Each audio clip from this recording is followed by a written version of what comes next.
নমস্কার বন্ধুরা, আপনারা দেখছেন বঙ্গবাংলা আপডেট ইউটিউব চ্যানেল। সুপ্রিম কোর্টের রায়ের পর চাকরি ফিরছে শিক্ষকদের, যাচাই প্রক্রিয়া শুরু। সুপ্রিম কোর্টের নির্দেশে চাকরি বাতিল হওয়ার পর পূর্ব মেদিনীপুর জেলার প্রাথমিক শিক্ষকদের জন্য একটি অত্যন্ত গুরুত্বপূর্ণ বিজ্ঞপ্তি প্রকাশিত হয়েছে।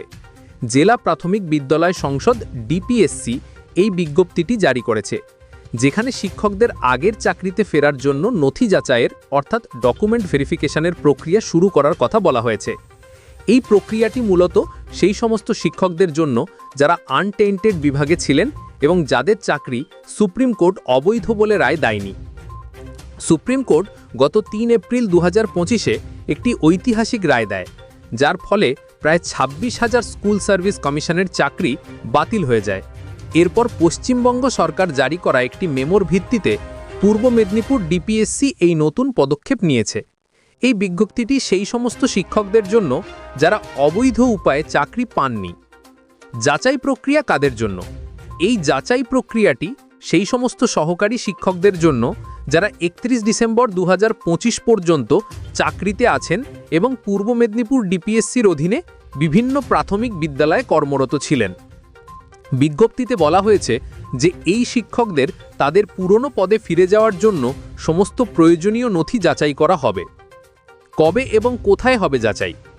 বিজ্ঞপ্তি অনুযায়ী সমস্ত তালিকাভুক্ত শিক্ষকদের আগামী 23 সেপ্টেম্বর 2025 সকাল 11টায় তমলুকে অবস্থিত পূর্ব মেদিনীপুর ডিপিএসসি অফিসে রিপোর্ট করতে বলা হয়েছে। সেখানে তাদের সমস্ত প্রমাণপত্র এবং নথি যাচাই করা হবে। কি কি নথি প্রয়োজন? যাচাই প্রক্রিয়ার জন্য নিম্নলিখিত নথিগুলি অবশ্যই সঙ্গে আনতে হবে।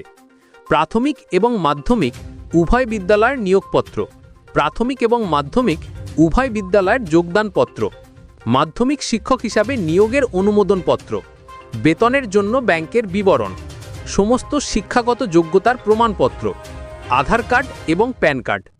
সংসদ স্পষ্টভাবে জানিয়েছে যে যদি কোনো শিক্ষক এই নথিগুলি জমা দিতে ব্যর্থ হন, তাহলে তিনি তার পুরনো চাকরিতে ফিরতে পারবেন না। কতজন শিক্ষক এই তালিকায় আছেন? পূর্ব মেদিনীপুর ডিপিএসসি দ্বারা প্রকাশিত তালিকায় মোট 38 জন প্রার্থীর নাম রয়েছে ফরম্যাট বি, যাদেরকে নির্দিষ্ট তারিখে যাচাই প্রক্রিয়ায় অংশ নিতে হবে। এই তালিকায় তাদের এমপ্লয়মেন্ট আইডি এবং তারা আগে কোন স্কুলে কর্মরত ছিলেন তার বিবরণ দেওয়া হয়েছে। এই 38 জন শিক্ষক যারা এসএসসির মাধ্যমে নিযুক্ত হয়েছিলেন, নথি যাচাই প্রক্রিয়া শেষ হওয়ার পর আবার প্রাথমিক বিদ্যালয়ে ফিরে যাবেন। এই পদক্ষেপটি সেই সমস্ত যোগ্য শিক্ষকদের জন্য একটি বড় স্বস্তি, যারা দীর্ঘ সময় ধরে তাদের ভবিষ্যৎ নিয়ে চিন্তিত ছিলেন।